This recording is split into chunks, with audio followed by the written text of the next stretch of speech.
हजरत मूसा अलैहिस्सलाम का वाकया याद कीजिए। सामने समंदर आ गया है, कौम देखती है पीछे कि गर्दो गुबार का तूफान है। मालूम हुआ कि फिरौन अपने लश्कर समेत आ गया है। पूरी कौम ने क्या कहा, ऐ मूसा हमको पकड़े गए, मूसा हमें यहां मरवाया लाकर, इससे तो हम वहीं बेहतर थे। तो लड़ रहे हैं हजरत मूसा अलैहिस्सलाम से। ये तौरात की तफसील है। उस वक्त मूसा का जवाब क्या है, अल्लाह इन्ना मई रब्बी सयहदीन, नहीं, मेरे साथ मेरा रब है, वो रास्ता देगा। बताइए कहां रास्ता नजर आ रहा है? ये है ईमान बिल गैब। रास्ता नजर ना आए तब अल्लाह पर यकीन ईमान है। जेब में पैसे हो और तब दिल को इत्मीनान है, तो ईमान किस पर हुआ?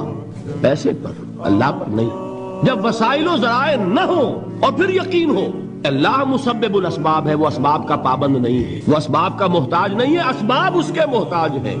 अगर ये यकीन है तो अल्लाह पर ईमान है, ये नहीं है तो तुम्हारा ईमान असबाब पर है।